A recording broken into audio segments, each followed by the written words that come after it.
Right, today I'm going to teach you how to read your birth chart, and there's basically 4 pieces to the puzzle: houses, planets, signs, aspects. And I always start with the houses because whenever you're looking to read your birth chart, you'll go into your birth chart because you're looking for answers, and the houses show you the different areas of life. In other words, they show you where to look for the answers. So if you're looking for something, if you're looking for your keys, you need to know, like, the best way to find the keys is to know where to look.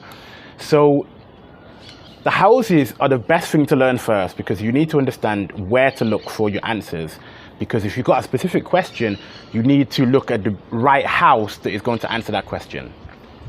So there's 12 houses in your birth chart. When you look at your birth chart, it's going to look at, like, I don't know, like a pizza with 12 slices. And each one of those slices represents a house. And each one of those houses represent an area of your life. So the first house is the beginning of everything. So as the first house, it represents yourself, you, your identity, your personality. If you're looking at, like, your life as a movie or a video game, then this is the character that you chose to be during this lifetime. This is why I always say that your rising sign is more important than your sun sign, because your rising sign is always on your first house, and your first house represents your identity, your personality, how you approach life. So your first house is all about you. It's a very selfish house. It's about you, yourself, and you. You get what I'm saying? Your second house is basically your stuff, the things that are valuable about you and to you.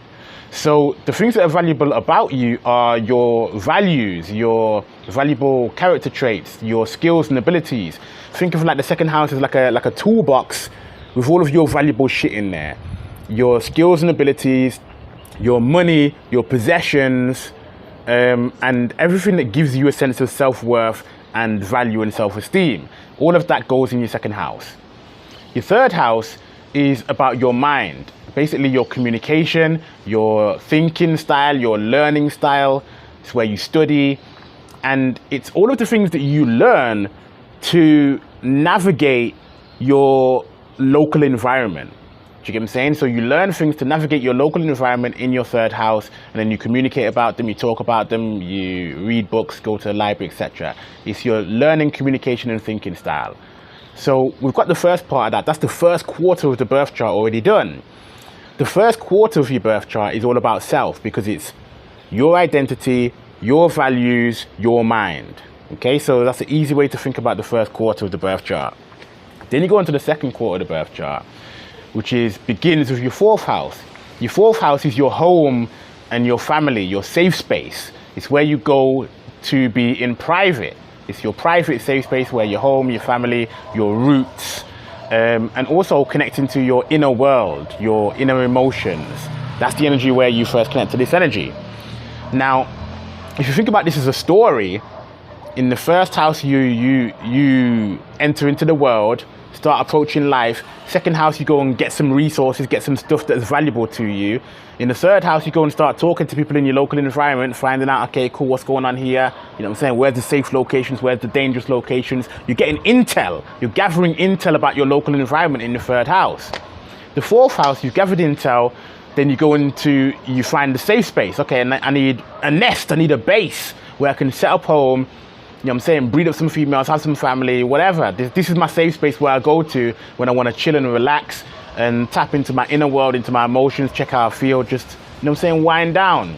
Now you've got your safe space sorted, your home and your family, then you go and have fun. That's the fifth house. You go and have fun, you express yourself, you go and indulge in creativity, you take some risks, which is like having flings, unprotected sex, sex just for fun, romance, falling in love. Falling in love is a big risk as well. You know what I'm saying? You might get your heart broken. So the fifth house is all about fun, play, pleasure, and taking risks. Then you go to the sixth house. The sixth house is all about getting back to work. You know what I'm saying? Now you've had your fun, you've had your play, you took some risks, you probably got some injuries, broken heart, you know what I'm saying, twisted your ankle, whatever you've done. The sixth house is about work, maintenance, and self-improvement. It reminds you that you have limits. Do you get what I'm saying? Like, you have to limit yourself in terms of how much food and cake that you eat. You have to limit yourself in terms of not being lazy and getting to work and going and doing some exercise. It's the things that you have to do to maintain yourself your health, and your livelihood. You have to work to maintain your livelihood. You have to exercise and eat right to maintain your health. You have to work upon your self-improvement on a day-to-day basis to maintain your progress. Like it's daily maintenance, it's the daily routine is what happens in the 6th house. So that's the second quarter of the birth chart. Now we've literally done half of the birth chart in terms of the houses. Do you get what I'm saying? It's simple like that. Like first house, you come into the world. Second house, you go and get some stuff. You know what I'm saying? You find out what's valuable about you and how you can use it to go out into the world and get more stuff. Then in the third house, you go and gather intel about your local environment. You learn. Then in the 4th house, you find your safe space. 5th house, you go and start having fun, start playing, start being creative, fall in love, have sex, have babies. I'm saying children as well as the 5th house energy, tapping into your inner child. The 6th house, you get back to work. You know what I'm saying? You've been playing and fucking fasting around too long now. Now it's time to get back to work. Start doing some healing from the broken heart that you just had and the STDs that you caught in the 5th house. So now we're going to the 7th house, which is about relationships. This is when self meets other, but it's focused on committed relationships, committed partnerships. Now it's focused on making a contract, a marriage, a commitment, something that's long lasting. You're committing to a one-to-one relationship, whether that's a romantic one-to-one relationship, whether that is a business partnership. Do you know what I'm saying? But it's all about partnerships and contracts. It's not that difficult to understand the 7th house. The only thing that is slightly difficult about the 7th house is it can be seen as your shadow self, the part of yourself that you project onto other people because you've refused to accept it about yourself. But as a beginner to learning how to read your birth chart, you don't really need to know about the 7th house as the shadow self. Let's just later on, you know what I'm saying? Then you go into the 8th house. 8th house is about intimacy. It's what you do within a partnership behind closed doors. You know what I'm saying? You have sex, you have intimacy, you pillow talk, you dive into each other's fears and anxieties, or it's what you do to transform as an individual behind closed doors by going into your fears and anxieties, by tapping into the occult, by going into your taboos. Do you get what I'm saying? These are the things that you do in the 8th house. You confront your shadow work and your demons. Then you transform through that, and then you get into the 9th house where you reach enlightenment and a higher level of exploration. You've got a higher level of wisdom now because you understand your fears and anxieties, but now you're above them. You understand your shadows and your demons, but now you're above them.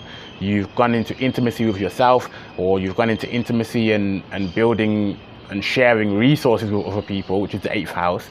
And then now you come into the 9th house and you've gained more abundance because now two people have come together, put all of their resources into a shared pot, and now you realize abundance in the 9th house, and now you can go on holiday. You get what I'm saying? So 8th house is also about investments. Now your investments have come through, now you can go on holiday in the 9th house. 9th house is about like foreign countries, going abroad. It's about wise people. So you might go and find some teachers, some gurus, some guides. You might become a teacher, guru, guide based upon all of the trauma that you've gone through in the 8th house of facing your demons. Now you come out on the other side a wiser person. So now that's 3/4 of the birth chart already done. Now we go on to the 10th house. 10th house is about your career, your contribution to the world, who you are in public, the business that you're building, your empire. Do you get what I'm saying? It's the empire and legacy that you're here to contribute to the world, to leave behind as you step into the world and become a leader, a boss, you know what I'm saying? It's your career path, your business path, and legacy you're here to contribute to the world. Nice and simple, the 10th house, really. And how you show up in public, how people see you in public, your ambitions, how you define success, and your path towards success as you climbing the mountain. The 11th house is your friends, or basically people that you share that success with. Do you get what I'm saying? Your friends, your associates, your team, your network, your professional network, your allies, and it's also your future aspirations, because now you've achieved some level of success. You can now look back on that success and realize, okay, well, this is what I did well, this is what I did really badly.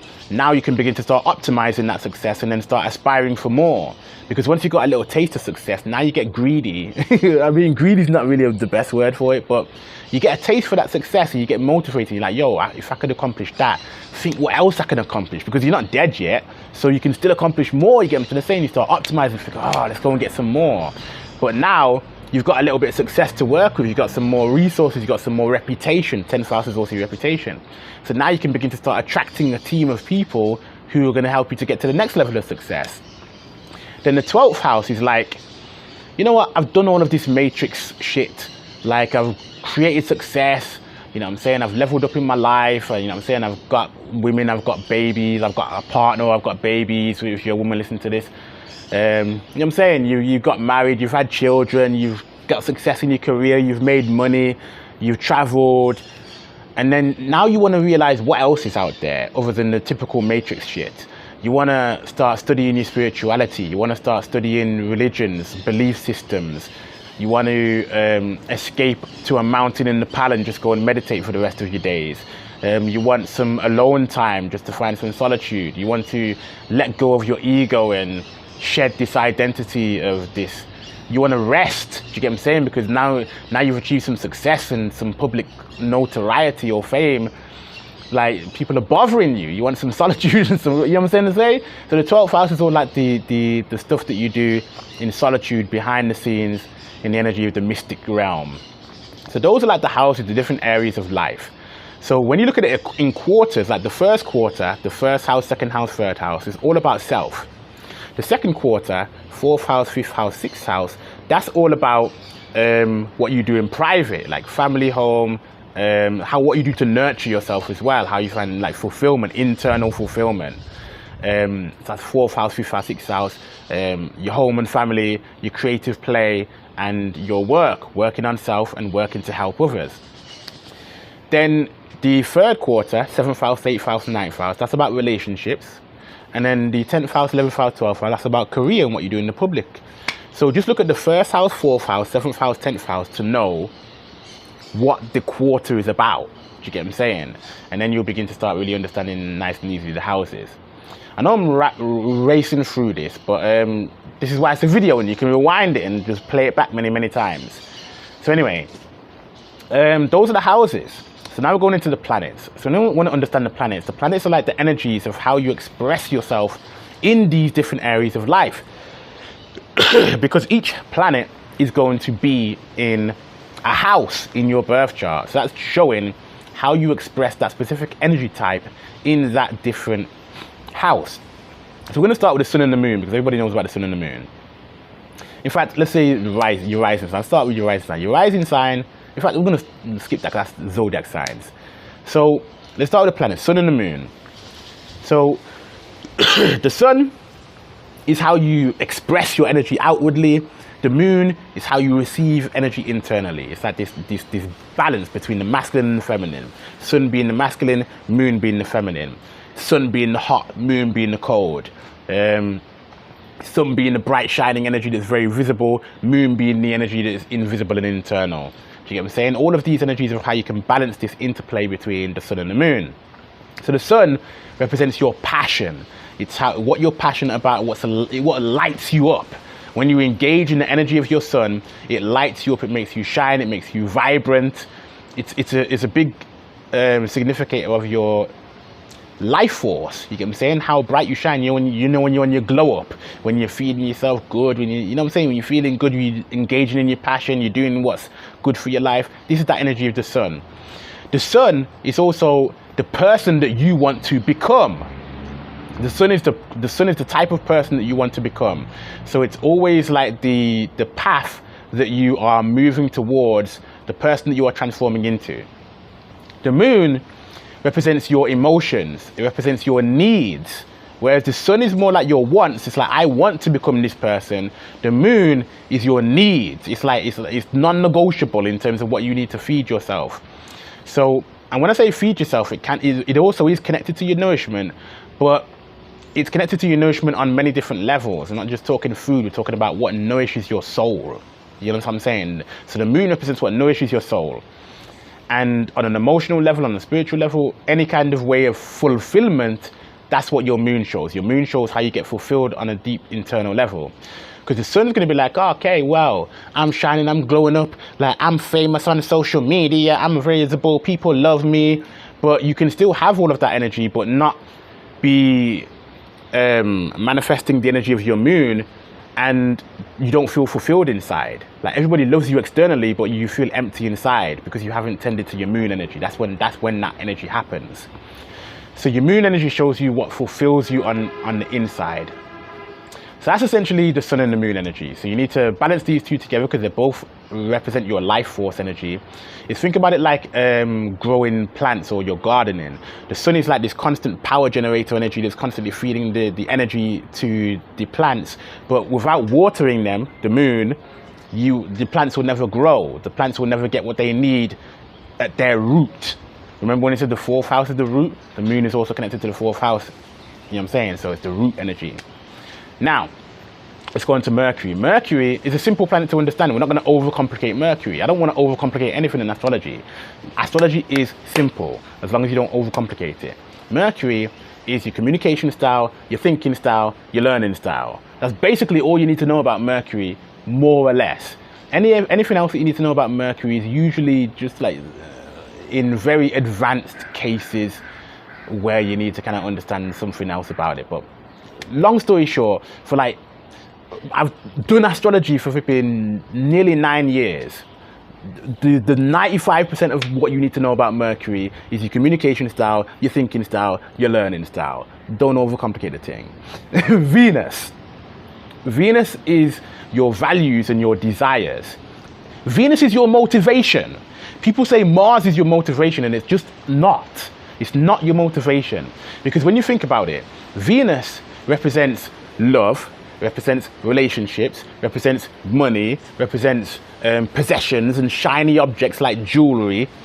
Those all represents pleasure. You know what I'm saying? We get pleasure from fucking food, from sex, from, you know what I'm saying? Like, those are all of the things that motivate human beings. Venus represents dopamine. Like, what else do you need to know that Venus is your motivation? Venus is absolutely your motivation because it's based upon your desires. You get motivated by what you desire. You get motivated by a payoff of pleasure on the other side. That is Venus. So Venus shows what you're motivated by, and yeah, it really shows like your value, which it shows your value that you're here to give to the world, and the value that you like to receive from the world. Do you get what I'm saying? Because it shows what's valuable to you. So everybody's got something that's different that's valuable to them, and we learn this in our relationships.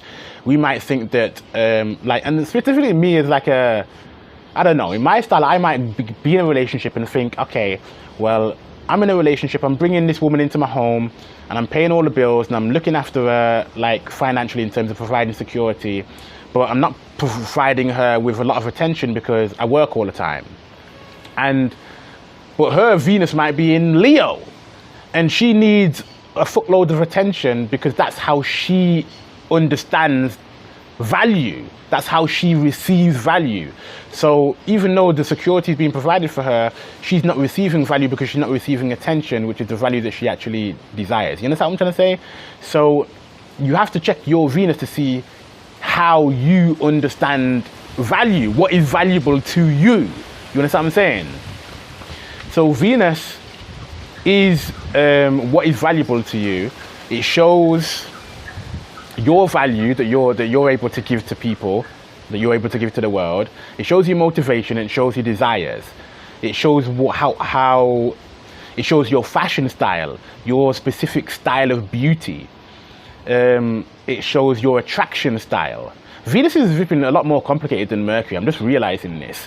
You know what I'm saying? It's more of a feminine planet. So feminine energies are usually a lot more complicated than neutral energies, which is Mercury, or masculine energies, which are pretty much just direct, just penis energies. You know what I'm saying? Get hard, penetrate. You know, it's masculine energies for the most part. They're very direct. Direct equals simple in most cases. So yeah, Venus, to sum it up, is values, desires, and motivation. And in values, you can sum up all the things that are valuable, generally speaking, such as relationships, money, possessions, shiny shit that we chase in life. To just keep it a little bit more simple so we don't go on forever just about Venus. Mars.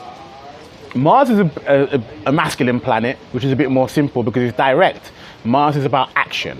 Mars is how you take action. Do you get what I'm saying? So in Venus, we're motivated, and then we take action with Mars.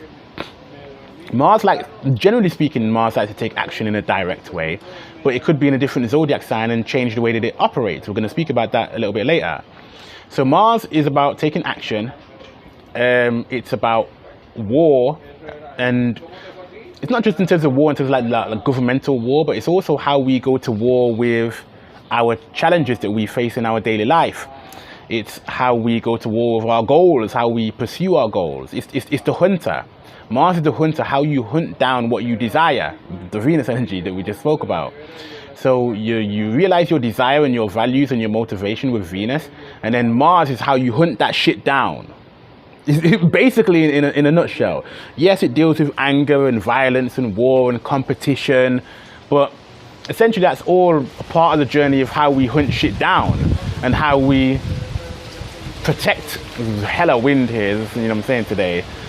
Is how we protect the shit that I have, or either hunting down, in the process of hunting down, or we've already hunted it down. You know what I'm saying? We protect it with anger and violence and competition. You know what I'm saying? We compete for the shit that we want, and then we protect it with our warrior self, with our warrior mentality. You know what I'm saying? You have to protect what you acquire, otherwise somebody else will outcompete you and take it with their Mars. So then we've got Jupiter. Jupiter's all about exploration, expansion, and abundance. We like to explore and expand and really begin to start understanding the wider perspective. We want to broaden our horizons, broaden our understanding. We want to understand the world on a higher level. Now, Jupiter's all about our big picture philosophies as well. So it's about the universal laws and the philosophies that just like encompass everything. So when you're looking at Mercury is a planet that looks at the finer details. Jupiter's a planet that looks at the big picture. So with Jupiter, damn, see how much wind is going on here. Jupiter looks at the big picture. So it's looking at the big picture philosophies. How can we encompass this into a one universal philosophy, such as religions such as Buddhism or Christianity, Muslim, or how can we box this into, not necessarily box it, but encompass this in Stoicism, you get what I'm saying, as a philosophy. And there's many other philosophies as well, but you get the gist, hopefully. Wisdom, it's about wisdom, guidance, leadership. So Jupiter is about essentially expanding your consciousness. That's what Jupiter is about, expanding your consciousness through travel, education, and experience and studying philosophy.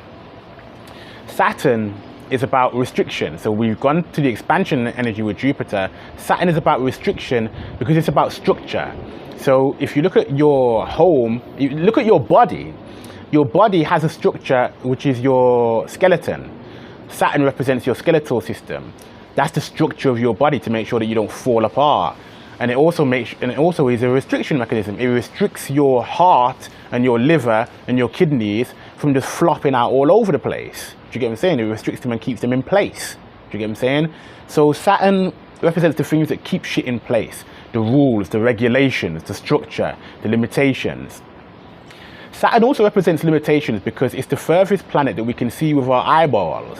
You get what I'm saying? Even people who are not blind like me. Like, it represents the limits of the physical human potential. You get what I'm saying? That's the energy of Saturn. The rules, and it's also like the laws of physics. You know what I'm saying? It's like the physical reality and the limitations that come with our physical 3D reality. So Saturn represents structure, discipline, but it's also like hard work. It deals with mastery as well. That's why it's also showing the limitations, because there's a limitation that you can't manifest what you desire immediately. If you just come from like a law of attraction channel or Abraham Hicks, you're going to disagree with me. Like, no, Abraham Hicks said that I can do it straight away. Well, why haven't you done it already? Why are you not you know what I'm going to say? Leave me alone. Saturn shows that it takes fucking time to manifest shit, which means that that's one of the limitations and one of the rules and regulations of the 3D reality that we live in. You know what I'm saying? Saturn represents that. So it shows that you need like hard work, consistency, and diligence to manifest anything in this real realm. So anyway, I keep on going into some long, deep-ass, winded explanations. Let me know in the comments if you like me to go like long-winded and deep, or if you like me to go super simple. Then I can like modify for following videos. But Saturn is basically structure, discipline, commitment, your commitment style, hard work, structure. You know what I'm saying? Structure and discipline, essentially. Now, so, and then when you compare like Mars and Saturn, like Mars is the attack, Saturn is the defense. Mars is the effort, or Mars is the strength and effort. Let's say strength. Yeah, Mars is strength, Saturn is discipline. So anyway, because they both can be considered effort. It is effort to build a structure and a system, which is Saturn. Anyway, now we're going to Chiron. Chiron sits in between Saturn and Uranus. And some people are going to say, Chiron's not technically a planet. Shut up, God. Click on another video. you know what I'm saying? Chiron is an energy that deals with your healing your wounds and your traumas. So it's essentially, Chiron shows where you are the healer and where you are the patient.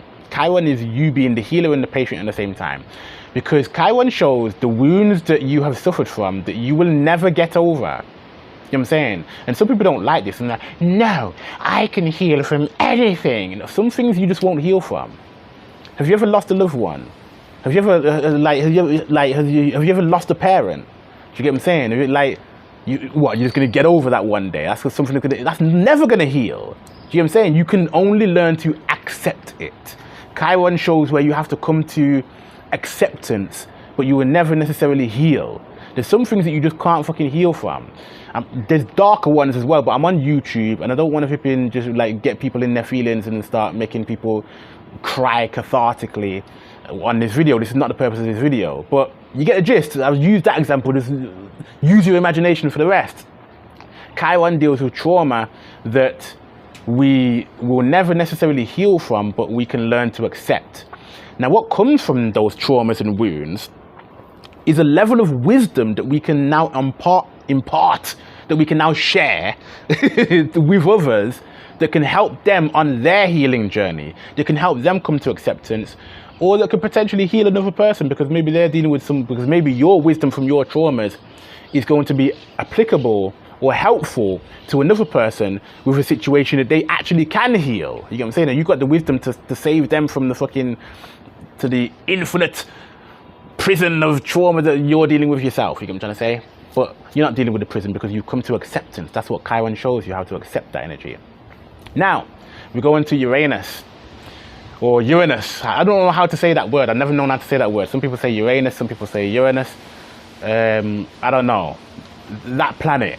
You know what I'm saying? That one is based upon that this is actually evolving and really surpassing our limits, because we've surpassed the energy of Saturn, which is limitations, the limitations of the physical human body.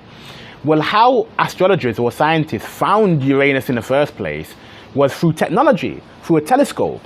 So they used technology or a telescope to overcome the human limitations of the eyeballs. You get what I'm saying? So your eyeballs were too broke down to see past Saturn. So we thought, yo, let's create some technological tool so that we can find Uranus and we can overcome the limitations of the human body, which is represented by Saturn. So we overcome that with technology, and this is why Uranus, and we found Uranus, and this is why Uranus represents technology. So the internet, AI, our technological tools and evolution, advancement, futuristic shit. This is what is represented by Uranus.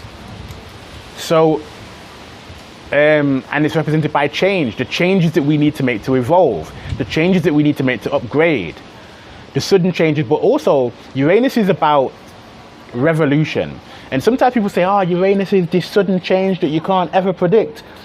Like there's a lot of Uranus changes that you actually can predict if you're being observant enough, because Uranus is also about the energy of being a scientist. Scientists observe. Now Uranus is about just flipping things on its head, essentially. So when you look at how TikTok came about, before TikTok, we already had YouTube where videos were being recorded like this, like this video is being recorded now, sideways. And then TikTok came about and said, well, let's just flip it and do it this way. And then it took over the whole fucking world. Do you get what I'm saying? Just by flipping things on its head. That's the energy of Uranus, the energy of advancement and evolution that can literally just boom, just like shoot like a lightning bolt, create lightning fast evolution. You know what I'm saying? That's the energy of Uranus, and that's how it was used with the energy of TikTok and the internet and etc. Then we get into Neptune. Neptune similarly was found by astrologers and scientists because the scientists were doing some geek shit, which I can't explain to you. I'm not going to try and explain to you. I just can't. You know what I'm saying? They were doing some geek shit, and their geek shit physics said that there was some universal law that said that there should be a planet exactly around about here based upon the geek shit mathematical calculations. But when they looked with the telescope that they used to find Uranus, they couldn't find the planet there. You get what I'm saying? So it's like, well, what's going on? So they did some more geek shit that I can't explain because it's some high level geek shit. And they realized that there was a planet there, but it was shrouded in like this mist and fog and cosmic dusty fog mysterious shit. And this is how we got the energy of Neptune. Neptune is a planet that is mysterious, that is elusive, that is illusory, that is cloudy and nebulous, that is spiritual, because the spiritual energy is something that's like spirituality represents these dimensions that we can't fully kind of grasp, but we can kind of intuitively get a feeling. We intuitively know it's there, just like the geeks intuitively knew that Neptune was there. You get what I'm saying? And then we do some more geek shit to find it. So that's what happened with that. And then Pluto was just way off in the fucking darkness of the underworld, just like so far out in darkness.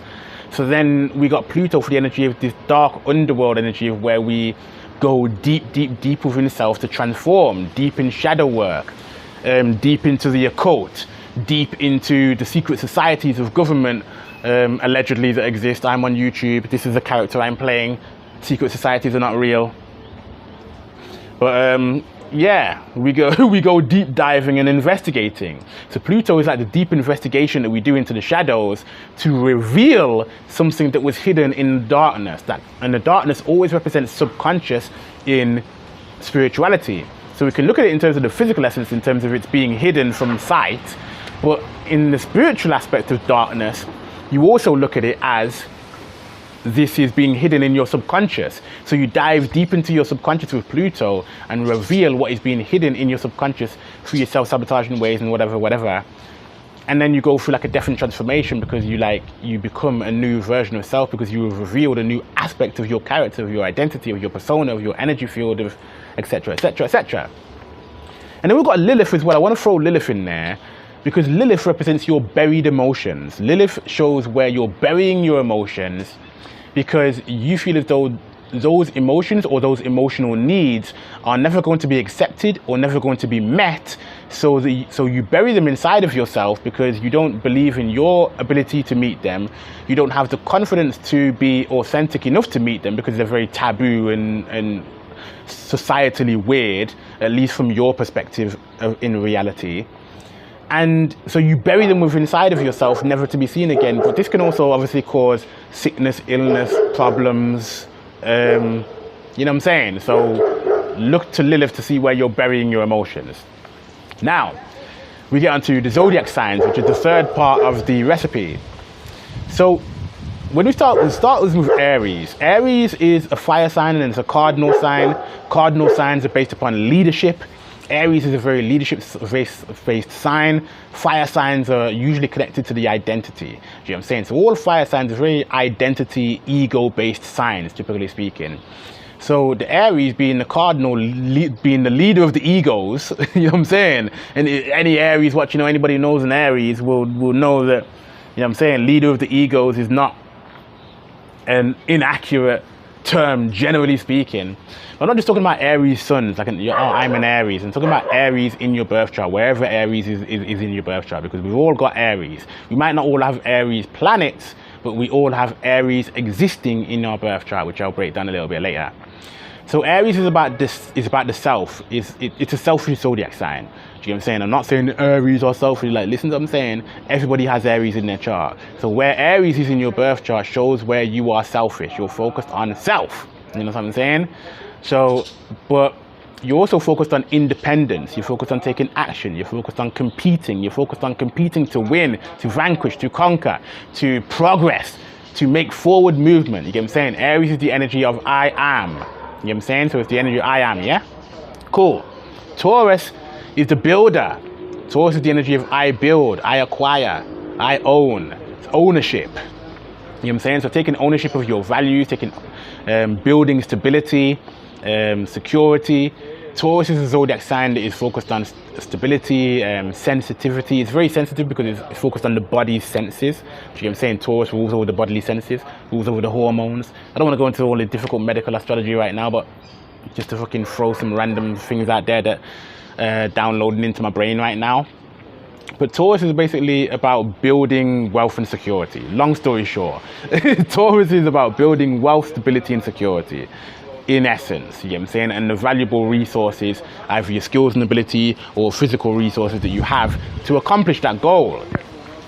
Gemini is a pretty simple one as well. It's about curiosity, adaptability, flexibility, and a whole load about communication, learning, and intellect. You get what I'm saying? Gemini is also the duality. So they got that monkey mind going on, left, right, left, right, left, right. You know what I'm saying? Gemini energy. Cancer energy, Gemini is the energy of as well of I think, I communicate. Cancer energy is a nurturing energy. It's the energy of I feel, I nurture, I care. Cancer is about creating safe spaces emotionally. It's about creating the feeling of safety as well. So it nurtures your emotions, it brings forth emotional awareness. It's caring, it's empathetic, it's intuitive, it's soft, it's feminine. It's the energy of the divine feminine. Cancer energy shows where the expression of the peak expression of feminine energy. Everybody has Cancer in their birth chart, just like every other zodiac sign. Just before you say, well, I'm not feminine. I'm an alpha, whatever. You know what I'm saying? Well, whatever. I hope them people are not watching this video. You know what I'm saying? Leo is an energy of like I shine, I perform, I express, I create. Leo is a very creative, self-expressive energy. Leo wants to be star of the show. Leo wants to be center of attention. Leo wants to love, wants to be loved. More wants to be loved than love, to be fair. I'm not gonna lie. Leo factually more wants to be loved than love. Like, I will not accept any other arguments from Leos in the comments who say, I love to love you, whatever. You love to be loved. You get what I'm saying? You know, you love to be loved and appreciated and clapped for and applause. I'm not taking a piss, I'm just saying that's the energy. Do you get what I'm saying? We all need love and appreciation. Do you get what I'm saying? There's nothing wrong with that inherently. Some people can take it to the extreme, granted. But you know what I'm saying? There's nothing wrong with that energy. It's the star of the show, center of attention, center stage, is look at me energy. But it's also bold. I struggle when people say Leo is confident, because almost no Leos are confident until they're like 55. Do you get what I'm saying?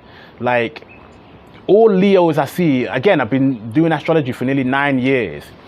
Leos are timid as fuck. Do you get what I'm saying? And it's like they're on this journey to become confident, but most Leos you find are just deep down inside, they're just like little kitty cats. You know what I'm saying? I'm just telling the truth. It just is what it is. Virgo is the energy of like I help, I heal, I am at your service. You know what I'm saying? At your service is that Virgo energy. I analyze. Virgo is about efficiency, about helping, about serving, about healing. It's the healer. Virgo is the healer. That's the energy of Virgo. It heals, it fixes what's broken, it puts things back together, it finds efficient step-by-step processes to do things, to complete tasks, to create routines and systems. That's the energy of Virgo. It's very helpful, very practical, and it's focused on small incremental growth, step-by-step growth. Libra's the energy of balance, I harmonize, I connect, I align. Libra is about alignment. It's about the beauty of symmetry. So Libra is very kind of artistic in terms of being able to make things look beautiful and artistic, and got a great fashion sense and things. It's about feng shui in the energy of your home or your business or wherever you want to feng shui. You know what I'm saying? It's not my business. You feng shui where you want to feng shui. Libra really brings, it's about connection, alignment, harmony, balance, negotiation. That's the energy of Libra. Scorpio, I intensify, I go deep, I transform, I investigate. Scorpio, like the energy of Pluto, is going deep and investigating in these energies. It's going deep so you can transform, so you can reveal, and anything about Scorpio is intense. Where Scorpio exists in your birth chart shows where intensity exists, shows where you want to go into deep research, deep investigation, so that you can reveal something that is hidden and locked inside the deep, dark depths of your subconscious and reveal it to your conscious awareness. That's the energy of Scorpio. Sagittarius is the energy of exploration, expansion, abundance, understanding. It's where it's the part of you that wants to go and seek out a higher truth. It's the part of you that wants to go and find out more, wants to go and expand your consciousness, wants to educate yourself and travel and gain wisdom and seek out teachers and become a teacher and share the wisdom that you've gained along your journeys. That's the energy of Sagittarius. It's abundant, but it's also indulgent as well. You need to be aware of that. Capricorn is the energy of discipline and structure and hard work and diligence and ambition, super ambitious, but obviously needs to be patient because the ambition takes a long time. It takes a long time to flip and train yourself to climb Mount Everest, to climb Mount Kilimanjaro. It's called Mount Kilimanjaro for a reason. Killer man, you get what I'm saying? And I mean, Kilimanjaro is probably not even English, so I just probably made all of that up. But it sounds cool, you get what I'm saying? And part of YouTube is just about sounding cool. So anyway, so when you want to climb Mount Kilimanjaro, it takes time and mastery to the diligence and the discipline that you need from Capricorn to go and figure out how to climb Mount Kilimanjaro. So Aquarius is about community, it's about humanity. It's energy of I evolve, I change, I upgrade, you know what I'm saying? It's about aspirations. The aspirations that you can achieve with a team, with a community, with humanity. It's about your aspirations for the future of humanity. You get what I'm saying? Aquarius is the scientist energy. Aquarius is the scientist. It's the observer. It's the people watcher. Which is why Aquarius energy is very detached. Because as a scientist, you have to be detached from the outcome. Otherwise, you're going to fuck up the experiment. You can't experiment if you're attached to a given outcome, unless you're part of the WHO, the World Health Organization, that do experiments specifically to prove a specific outcome that they've been funded to prove. Allegedly, you know what I'm saying? Because this is a character that I'm playing in this moment, and none of what I just said is real, because I don't have any proof of that, and I'm just lying on YouTube, evidently, you know what I'm saying? But allegedly, you know what I'm saying, in this hypothetical story, that's true. Anyway, Pisces is the dreamer. I dream, I imagine, I intuit, you know what I'm saying? Is I surrender, I let go, I release. Pisces is the energy of surrender, where you, it's also the energy of devotion, where you devote yourself to a spiritual calling, where you devote yourself to your dream, to your vision. It's where you manifest your visions, where you it's where you envision things, where you visualize, where you meditate, where you tap into spirituality. Pisces is a spiritual, manifesting, visioning, visualizing type energy, and it's really connected to your creative imagination. So where Pisces, it shows a lot of your creative imagination. So these are the energies of the zodiac signs. Now, the last part is the energy of the aspects. The aspects are basically how the planets connect with each other, or how the planets see each other. So I think it was an ancient Latin word that the astrologers came up with, something like aspectare or something like that. But long story short, to keep all the geek shit out of it, it's basically, an aspect is when a planet sees another planet. Now, there's challenging aspects and there's harmonious aspects. So the way that you can see this is that to have an aspect, you need 2 or more planets, because you need one planet to connect with at least one other planet.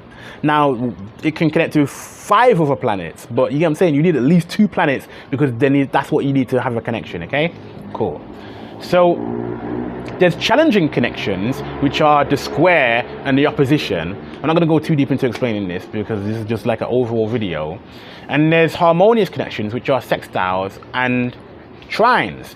There's also another kind of pseudo aspect, which is called the conjunction. The conjunction is technically not an aspect, because it doesn't see each other, because they're combined. They're the same thing. Just as how you, without a mirror, cannot see yourself. You're just you. You know what I'm saying? You're just one being, one entity. But we call conjunction an aspect just for simplicity. You get what I'm saying? So there's a conjunction, which is not good or bad. It's neutral. It depends on what planets are involved. It just combines the 2 energies of the 2 or more energies of those planets. We've got the sextile and the trine, which are harmonious, and we've got the square and the opposition, which are challenging. Now, these are showing how planets connect with each other, or how they see each other. So in the challenging connections, they see each other in a negative light. So think about somebody that you see in a negative light. You know what I'm saying? They're a horrible person, aren't they? You know what I'm saying? Everything about them is just bad. You get what I'm saying? That's what happens when you see people in a negative light. You get what I'm saying? They're just terrible people. You know what I'm saying? Now, when you see somebody in a positive light, think about them. They're just angels, aren't they? Just lovely fucking people. You know, so that's what happens when you see them in a positive light. So, when you have 2 or more planets that are in a connection where they see each other in a negative light, then the negative part of those planets' character traits, come to the surface. Do you get what I'm saying?